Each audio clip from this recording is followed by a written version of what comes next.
بسم اللہ الرحمن الرحیم۔ السلام علیکم ناظرین، تمام ناظرین کو راہ دین چینل میں دل کی گہرائی سے خوش آمدید۔ ناظرین، آج کا واقعہ حضرت نوح علیہ السلام کے زندگی کے اوپر ہے۔ حضرت نوح علیہ السلام پہلے رسول ہے۔ حضرت آدم علیہ السلام کے بعد یہ پہلے نبی ہے جن کو رسالت عطا کی گئی۔ صحیح مسلم باب شفاعت میں حضرت ابو ہریرہ رضی اللہ عنہ سے ایک روایت میں یہ آیا ہے کہ اے نوح، تو زمین پر سب سے پہلا رسول بنایا گیا۔ نوح علیہ السلام کی قوم دعوت و تبلیغ اور قوم کی نافرمانی۔ حضرت نوح علیہ السلام کے نبی بنائے جانے کے پہلے تمام قوم اللہ کی توحید اور صحیح مذہبی روشنی سے پوری طرح انجان بن چکی تھی اور حقیقی معبود کی جگہ خود کے گڑے ہوئے بتوں نے لے لی تھی۔ غیر اللہ اور بتوں کی پوجا ان کا شعار تھا۔ آخر اللہ کی سنت کے مطابق ان کے رشد و ہدایت کے لیے بھی انہی میں سے ایک ہادی اور اللہ کے سچے رسول نوح علیہ السلام کو مبعوث کیا گیا۔ حضرت نوح علیہ السلام نے اپنی قوم کو راہ حق کی طرف پکارا اور سچے مذہب کی دعوت دی، لیکن قوم نے نہ مانا اور نفرت و حراکت کے ساتھ انکار پر اصرار کیا۔ قوم کے امیروں اور سرداروں نے ان کو جھٹلایا اور ان کو ذلیل کرنے کا کوئی پہلو نہ چھوڑا، اور ان کے امیروں اور سرداروں کے ماننے والوں نے انہی کی تقلید اور پیروی کی ثبوت میں ہر قسم کے تذلی و توہین کی طریقوں کو حضرت نوح علیہ السلام پر آزمایا۔ انہوں نے اس بات پر تعجب ظاہر کیا کہ جس کو نہ ہم پر دھن دولت میں برتری حاصل ہے اور نہ وہ انسانیت کے رتبے سے بلند فرشتہ ہیکل ہے، اس کو کیا حق ہے کہ وہ ہمارا پیشوا بنے اور ہم اس کے حکم کو مانیں۔ وہ قوم کے غریبوں اور کمزور لوگوں کو جب حضرت نوح علیہ السلام کے پیچھے چلنے والے اور پیروی کرنے والے دیکھتے تو گھمنڈ بھرے انداز میں ذلیل سمجھ کر کہتے، ہم ان کی طرح ہے کہ تیرے فرمان پر چلنے لگے اور تجھ کو اپنا سردار مان لے۔ کہ جس کی پیروی کی جائے وہ سمجھتے ہیں کہ کمزور اور پست لوگ نوح علیہ السلام کے اندھے مخلد ہے، نہ ان کے پاس کوئی سمجھ ہے کہ حقیقت حال کو سمجھ لیتے، اور اگر وہ حضرت نوح علیہ السلام کی بات کی طرف کبھی توجہ بھی دیتے تو ان سے اصرار کرتے کہ پہلے ان قوم کے پست اور غریب لوگوں کو اپنے پاس سے نکال دے، تب ہم تیری بات سنیں گے، کیونکہ ہم کو ان سے گھن آتی ہے اور یہ ایک جگہ نہیں بیٹھ سکتے۔ حضرت نوح علیہ السلام اس کا ایک ہی جواب دیتے کہ ایسا کبھی نہیں ہوگا، کیونکہ یہ اللہ کے مخلص بندے ہیں۔ اگر میں ان کے ساتھ ایسا معاملہ کروں جس کی تم خواہش رکھتے ہو تو اللہ کے عذاب سے میرے لیے کوئی پناہ گاہ نہیں۔ میں اس کے دردناک عذاب سے ڈراتا ہوں۔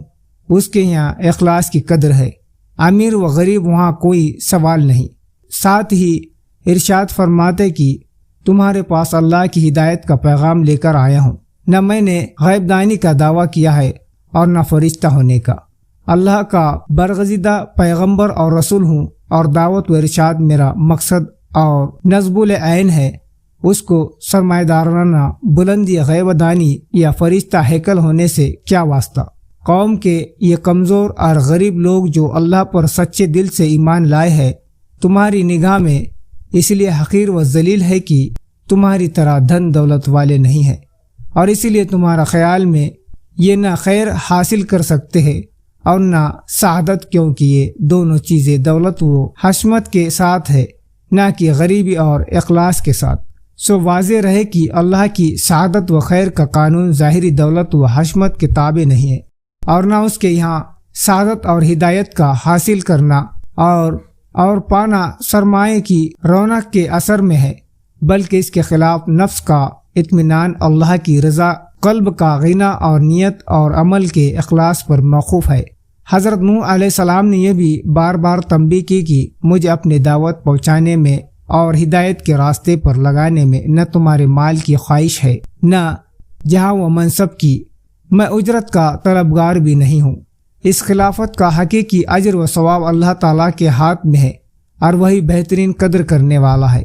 بہرحال حضرت نوح علیہ السلام کے انتہائی کوشش کے باوجود بدبخت قوم سمجھ جائے اور اللہ کی رحمتوں کی پناہ میں آ جائے، مگر قوم نے نہ مانا، اور جتنا اس اور سے حق کی تبلیغ میں جد و جہد ہوئی، اسی قدر قوم کی اور سے بغض اور دشمنی میں سرگرمی ظاہر کی گئی، اور تکلیف پہنچانے اور چوٹ دینے کے تمام طریقوں کا استعمال کیا گیا، اور ان کے بڑوں نے عام لوگوں سے صاف صاف کہہ دیا کہ تم کسی طرح بدھ و سوا، یوغوس اور نصر جیسے بتوں کی پوجا کو نہ چھوڑو، اور آخر میں تنگ آ کر کہنے لگے، اے نوح، تو نے ہم سے جھگڑا کیا اور بہت جھگڑا کیا، اب اس کو ختم کر، اور جو تو نے ہم سے اللہ کے عذاب کا وعدہ کیا ہے وہ لے آ۔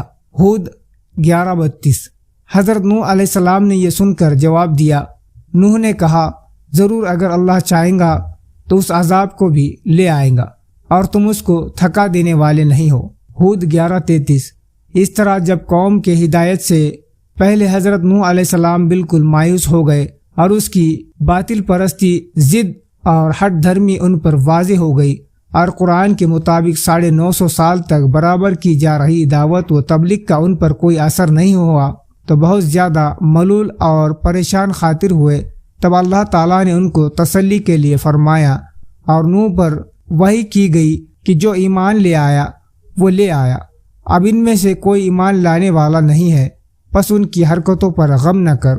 ہود 11:36۔ تب حضرت نوح علیہ السلام کے یہاں معلوم ہو گیا کہ ان کے حق پہنچانے میں کوتاہی نہیں ہے، بلکہ خود نہ ماننے والے کی استعداد کا قصور ہے، اور ان کی سرکشی کا نتیجہ۔ تب ان کے اعمال اور حرکتوں کا اثر قبول کر کے اللہ تعالیٰ کی بارگاہ میں یہ دعا فرمائی، اے پروردگار، تو کافروں میں سے کسی کو بھی زمین سے باقی نہ چھوڑ، اگر تو ان کو یہی چھوڑ دیں گا تو تیرے بندوں کو بھی گمراہ کریں گے، اور ان کی نسل بھی انہی کی طرح نافرمان پیدا ہوں گی۔